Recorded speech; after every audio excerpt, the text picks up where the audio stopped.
Ladies and gentlemen, we have a very special guest with us today. A man that I'm proud and pleased to know and be a part of his life and what he's doing. This is Brother Reginald Slaughter. He is the Community Outreach Coordinator for the Father Support Group right down here at 1601 Island. Not only him, but the entire staff is doing fabulous work and to help make lives better for fathers and families. And with that being said, Fred Harry, this is somebody that you know well, and he knows you well. Do you have anything that you'd like to ask Brother Reggie?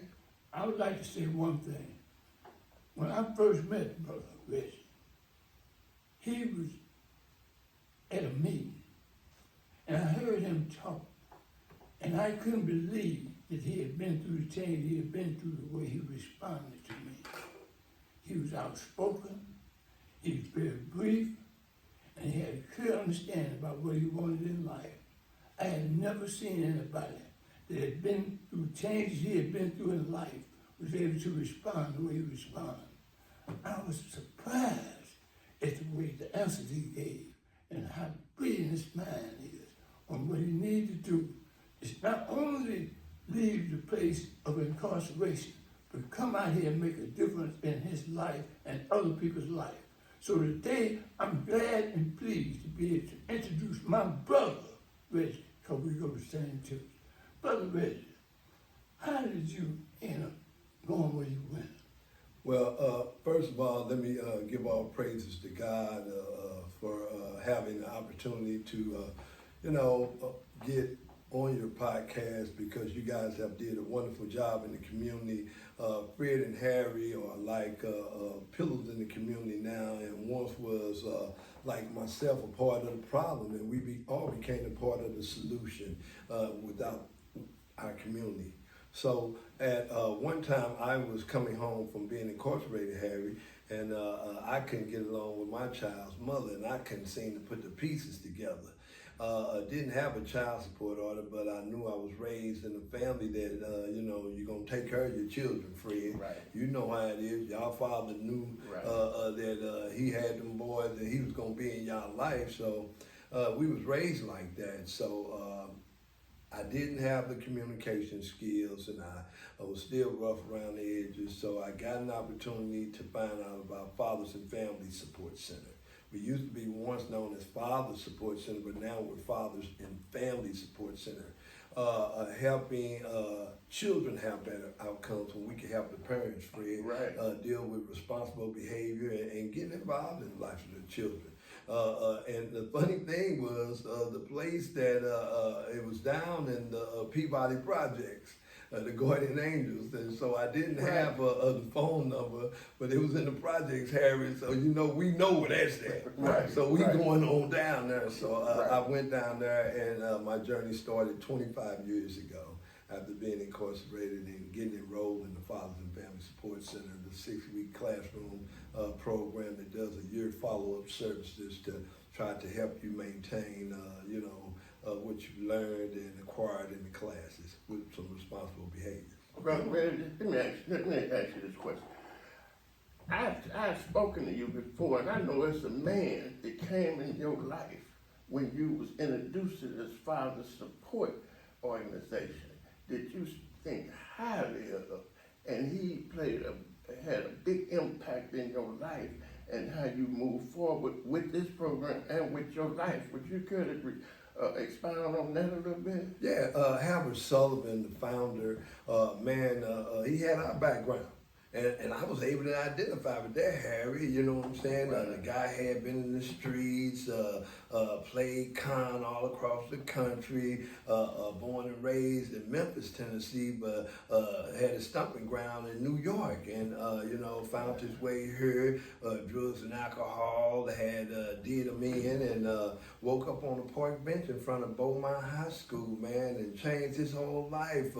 Went to Fontbonne, went to Wash U, and got got a master's in social work, Wow. and began to work with the Daughters of Charities and Sue Bressler and another young lady had introduced him to the programs of what they thought could help fathers, Harry, to have better outcomes for the children. And man, the guy, he spoke wisdom, knowledge, and understanding in my life of what responsible behavior should look like in changing lives. And he helped change my life. He breathed so many things into me, and he was a pillar in the community as to a person who had got off drugs and was on the NA circuit here in St. Louis, and everybody knew him, and you know, he just wanted to make a difference. And I'm blessed because with him breathing in life on me and giving me an opportunity, I began to make a difference. And that's how I got it, Fred, man. He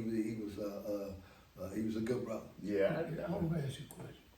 When did you change your mind about the direction you wanted to go in life? What happened? You know, Harry, coming from where we come from, and you know, Fred, mama everything to us, you know what I'm saying? We some hard-headed jokers, man. We gonna get out here and do what we gonna do. Right. But, you know, losing my mother in prison, losing my mother in So prison. you was in prison when your mother passed. Yeah. I was in prison when my mother passed, and I just asked the Lord to give me another shot, man, to make things right with her. Because she always believed that I can do something different besides going to jail. You know how your mothers be, and mama didn't play that. My mama was about like 5'2" and had 7 boys, and look at her, and put the fear of God in us when we was little. Right, she wasn't no joke. Yeah, no, you know how the mothers is. Right. Yeah, so that's what did it for me, Harry, and I started to look at the dynamics of what we call the gang. Fred, we get out there so bad, man, and pray to God that you won't get turned out, strung out, and get a life sentence or get your brains blew out there. Right. So I just don't want that for me. And I've always said after I get out of this mess, man, I want something different, man. I want to try to, do something better with my life. And I had a child too, Harry. So, that was a major impact on me, man. So. Okay, I want to ask you this. Did you come home with some money? So when you came home, how did you make it them few days? Because I know you didn't come home rich, did you? Man, it's that's one of the secrets about guys being in life. You know what I'm saying? Especially when you're diligent and you work to have some things. Like anybody else, we save stuff. You know what I'm saying? But we also lose stuff, Harry. And I didn't lose all my money. And my good friend Tyrone Valentine, who I was in a life with, always had me. And when you're investing, you don't never stay on one level of life. You want to grow. Right. And he had always had a vision to grow in the life. So that kind of like saved me. I came home, and then I had my other little cousin, and these guys had already had worked off of some things that I had already left, and they let me join back up, and I was all right, you know what I'm saying? But I didn't want it no more. All I seen was death and destruction. Right. You know what I'm saying? Right. When I came back, my cousin had already got killed, and matter of fact, Tyrone was on the run. Wow. So, you know what I'm saying? Things like that, man, and you become who you become, and you are who you are, but you still love the people that got you there, and you're still friends and great partners with them, and you help them as they help you. Right. So, man, I had a little something, but I lost everything. Like you said, we lose everything, you know what I'm saying? I tried to, but walking away from the life and the looking stuff you did save up, Fred, it all vanished when you don't want to get out here and be productive and mind the job, man. Right. And with that being said, it's so many, matter of fact, not so many, but the majority of the young men and women too that's coming home from prison, they don't have a leg up at all. A lot of them coming home to absolutely nothing. And not only that, a lot of them don't even have the support, the built-in support system to help them with what they want to do, what they're trying to do. So it can make it so difficult when you're facing those type of obstacles. And the program that you are part of is a program that renders assistance and a hand up and a leg up to some of the people like that. Well, let me go back too, because I've been to prison twice. You know, the first time I came home and Ty was already here, we didn't have a dime.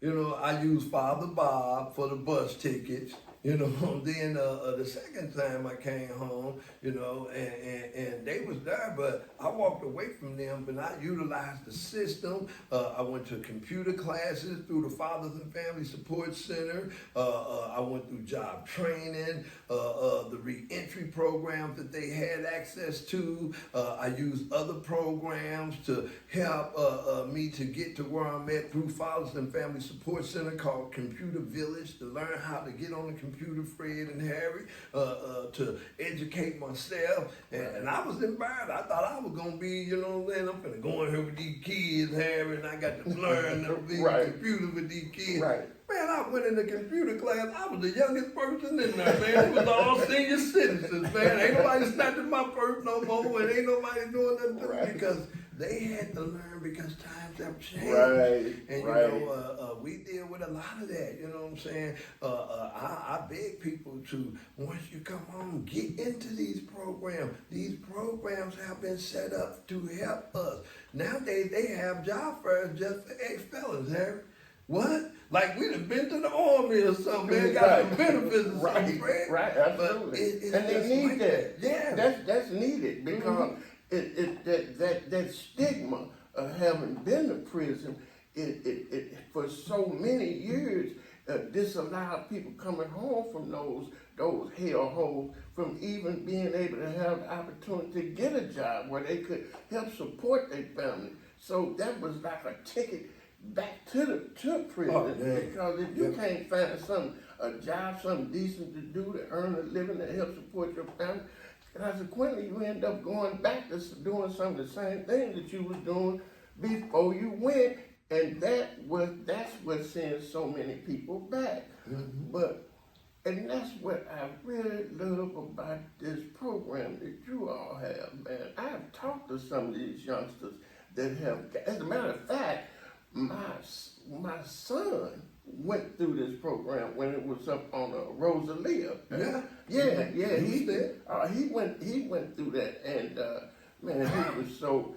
It was like it was part of the change in his life, you know. So I've never been connected with the program until I met you, but I always admired and appreciated the work that you all was doing, even if it was from afar. But I know you all have been making a powerful impact on the community, and man, we really appreciate you, and we just happy to be a part of you and what you all are doing, and we just hope we can keep working with you all. But let me ask you this: did you ever use drugs yourself? Nope. You didn't ever that was one of my fundamentals, man. I seen too many people, Harry, and our pastor talk about you got to be crazy. They sticking that needle in their own. Right. I've always been scared of needles. I had an uncle, his name was Michael, and he used drugs all his life, man, OD and everything. But you know, anybody ever seen that movie? Wesley Snipes in it, called Sugar Hill. Yeah. And the baby used to tie his arm. I was that baby, man. Wow. Tie his arm, man. And some days I used to want to make sure it tied it so tight that he'd go crazy and kill himself, because he always whooped on this woman and you know, and her kids, and had them all stealing, man. So. You know, and just seeing that from a young age, and I always hated the fact of use of drugs, and never really wanted to sell them, but I was just a hustler. You know how you get out the house, and my mother had 11 children, and I got in all my trouble, Harry, because we ain't all have the same father. I just wanted to help, man. You know what I'm saying? Right. I wasn't the oldest, but, you know, I did things that I shouldn't have done to help my mother, but, you know. But the use of drugs, man, never. But I shouldn't have never even been selling them and being indulged in that life, man, because it's a terrible thing to become a part of the genocide which has been killing our And that's what it community is. and has been devastating to every human being. You know, there's no black or white thing on that, but you know what I'm saying, the use of drugs can kill anybody. Absolutely. You know what I'm saying? So yeah. Not only physically, but mentally, spiritually, and I mean wholeheartedly can and that's where the phrase comes from in my mind, the walking dead. Because there's so many people that's walking around here, they already dead, they done gave up, they ain't got no hope. And that's one of the things, when I went to prison, they had this sign in Jeff City say, leave all your hopes and dreams behind. I said that too, Fred. HR, baby. Look at here. That's a hell of a message. But see, your story only proves that you don't have to use drugs to get caught up and go to prison. Oh, no. You can be doing some things that just to really try to make a positive difference, but you doing the wrong thing, Yeah, you that's know, right. and still get caught up. So just cause you ain't using, cause a lot of times I know a lot of people think that cause when I'm selling drugs or I'm doing this and I ain't using, they think, a lot of them think that they're above some of the people that's using. Man, some of the coldest players in the game use dope. You seen Superfly, didn't you? Right. You know what I'm saying? That's why a lot of us got mixed up instead of, you know what I'm saying, just selling the stuff, start using it too, because they put that out there for us to, you know, kind of like to admire, chase that dream and think that was everything, but they never showed Superfly sick. Right. Down on his luck, his last dollar. You know what I'm saying? All they did was show him he was high and just high as a kite and had all the money and fun. And all the women. Yeah. You know, they show that glamorous side. They Yeah. don't. And that's one of the things that we really put a lot of emphasis on with our program, which is working on real dreams. We put a lot of emphasis on not intentionally not showing any glamorous part of that life, because so many people, even some of the youngsters' family and friends, they just been through that. They try to portray that lifestyle as something glamorous and where I'm doing this, I'm about this, but they ain't giving them the real deal. Because when you get caught up, all that changed. I mean, it's a whole new world, and you know. Yeah, because let me just say this, because anytime you indulge in breaking the law, Right. anything is subject to come back on you. Now, I want to talk to everybody about the life that we live with the drugs. You know, drugs ain't nothing. I ain't got to use them for them to touch my brother and sister and have them strung out. Right. You know what I'm saying? My knees strung out. You know what I'm saying? Because I believe that, you know what I'm saying, karma gonna show up some kind of way. Absolutely. You know what I'm saying? And I had my nerve, you know what I'm saying? I remember tying my niece up, man, and putting her in the basement, man, for a week because I didn't want her to use Harry. You know what I'm saying? Because everybody, you know, you selling my drug, but you selling them to my niece, man. Now, she gonna get them somewhere slaughtered. I might as well, you know. So it's I tied her up. it's your drugs she's buying, but you're gonna tie her up, put her in the basement. Like so that's she supposed to gonna be rehab. You gonna man, I'm gonna have to be crazy, man. So look here. So my auntie told me I'm tired, man. A week later, she back out there, man. Right. You know, but look at me, I never stopped. You know what I'm saying? Until God put me in a place and made me stop, man. You know what I'm saying? But that's terrible amongst us. Sometimes we think that, you know what I'm saying, we getting all money, but we this is a bigger part of the problem than anybody that ever had, you know, used the drugs, man, because they have a way of devastating our whole entire community and wrecking all and everybody's lives, man. Absolutely. You just made a statement about God. When I first started the conversation, I told you where I met you at a meeting. Yeah. I also met you at Circle Life Church. Yes, sir. And you was an usher. Yeah. And I'm still an usher. Oh, yeah. Yeah. I know you are. Yeah. You know I'm I still was up going there. to say that. Yeah. And I'm But still an anyway, usher at man, the Circle Light how Church. did you become where you love people like you do, man? Come on. Man, it's something about my pastor, Brother Jeff Johnson, and it's strange because in this program we meet all kinds of people. And I met a young brother by the name of Eric, and Eric came in. I said, "Man, something about you. I want to come and kick it with you." Eric said, "If you want to come and kick it with me, Harry," he said, "Come to my church." So I came over there by the church, but I forgot the address, but I knew it wasn't the church that I had went to because I didn't see Eric.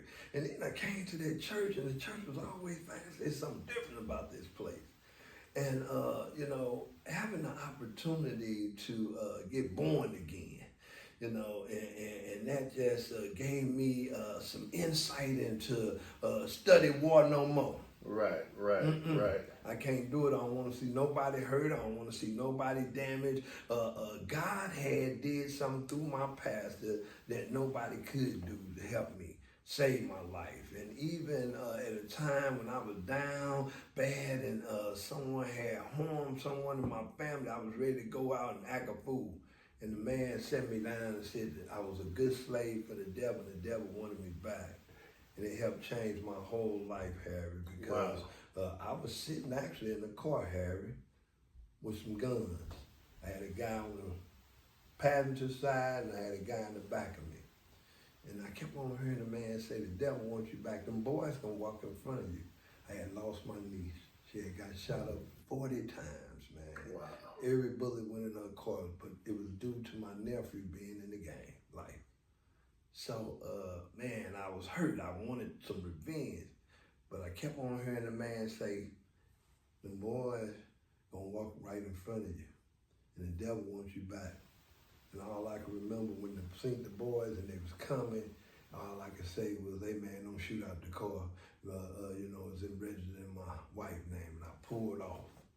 And I broke down, and I cried in church, and I fell all over the floor, man. I just don't know, but I know that this man, through God, saved my life, and man, I just don't study war no more, and I know that God is the author and finisher and all vengeance, and whatever's going on in my life, it's gonna have to be God, because that's all I know.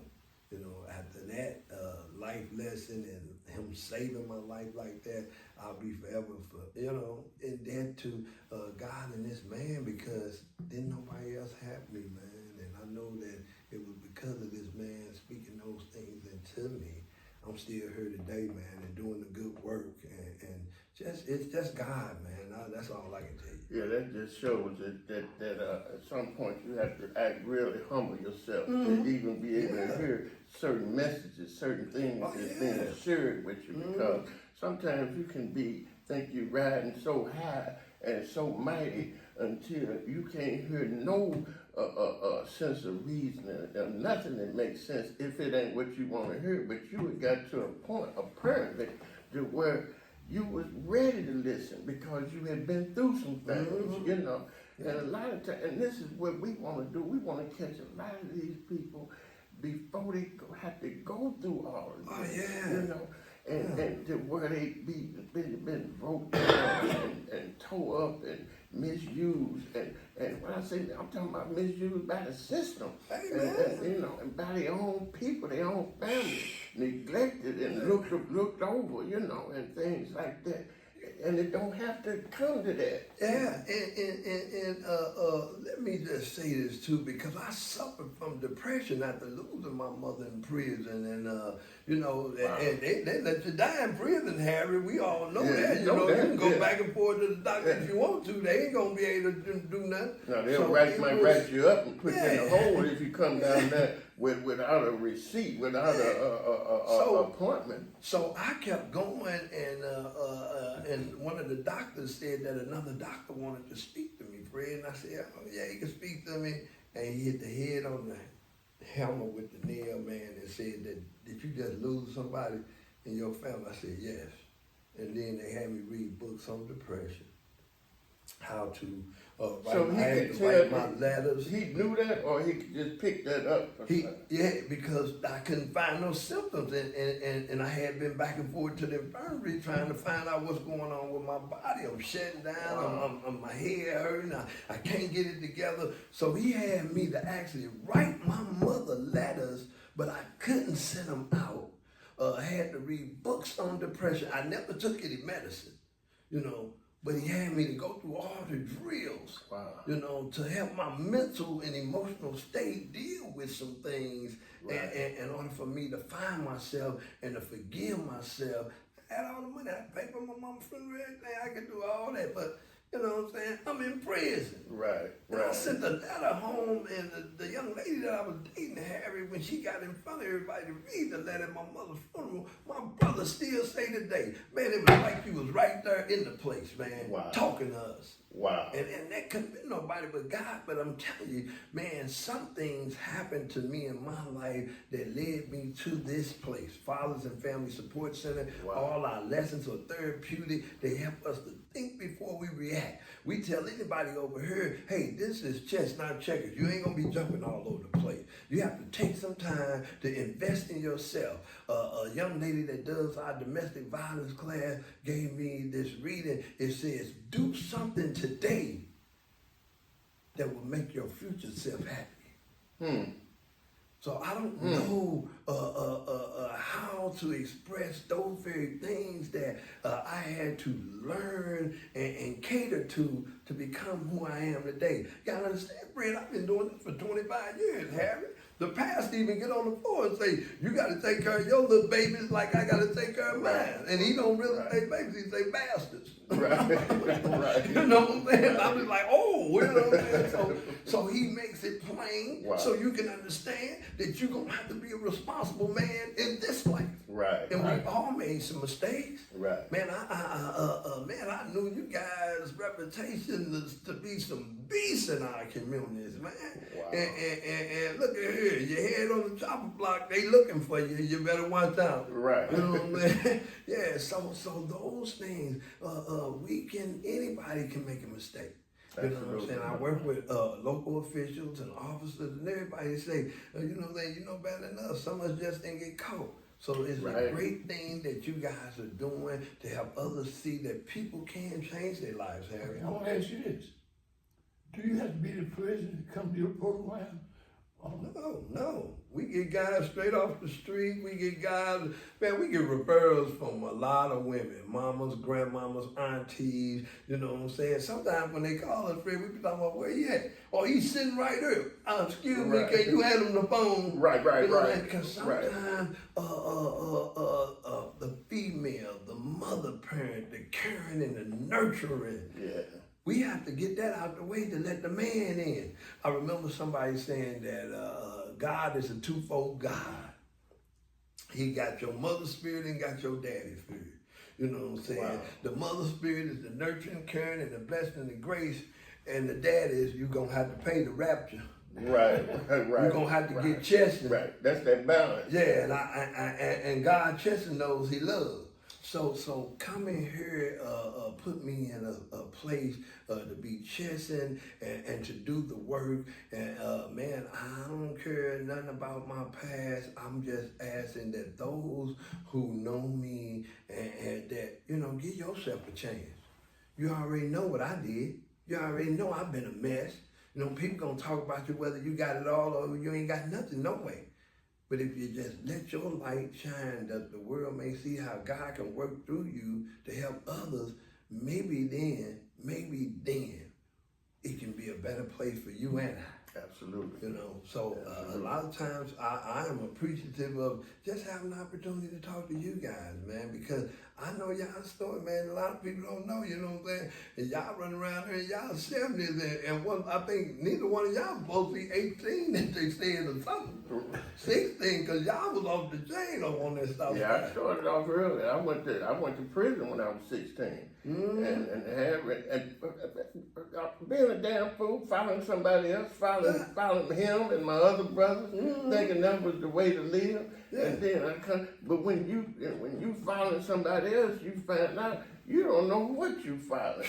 You know, Man, tell me about yeah, it. you run filing something thinking you got to think for yourself and figure the things out that's gonna be the best for you and your family and your future, as opposed to, because when you filing somebody else, they thinking for you in actuality, because the decisions that they done made is playing a part in the decisions that you making for yourself.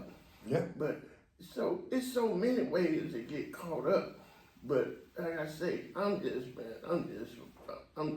happy that we connected. Yeah, you me know too. the way we have, and Yeah.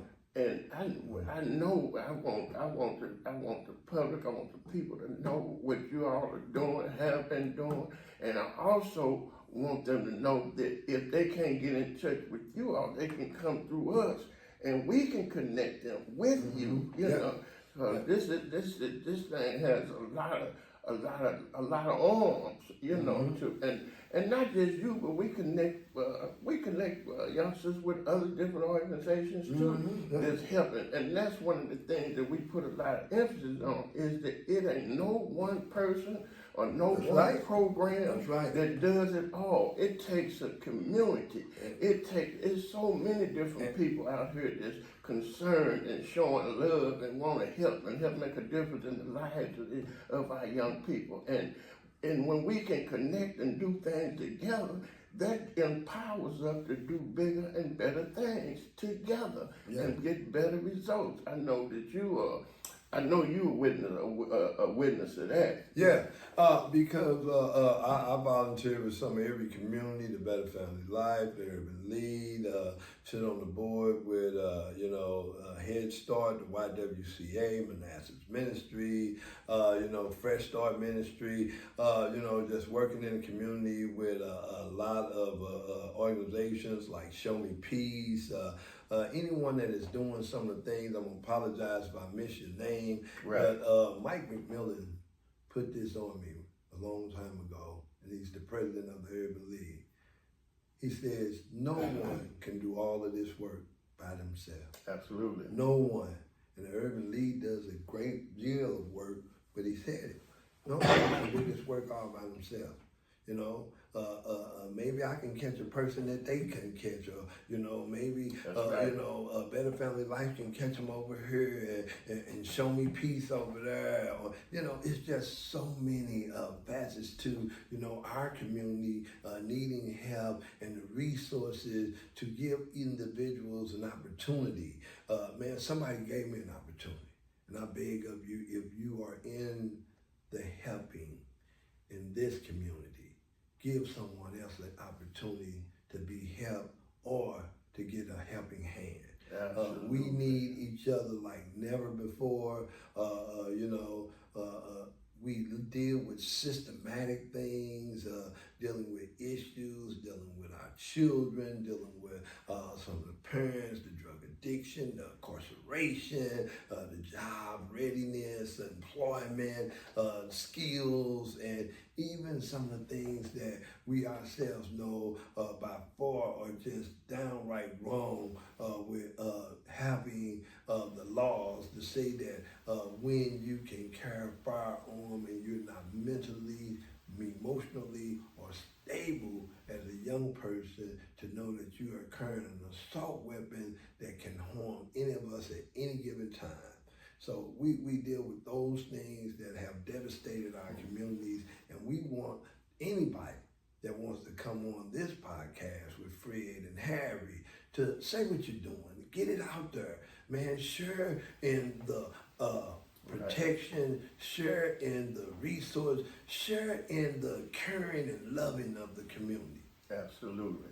That's we really appreciate you, Brother Slaughter. I mean, to the fullest, man. And I know that the great work that you're doing will continue as well as us. This is an ongoing thing that we're doing, and we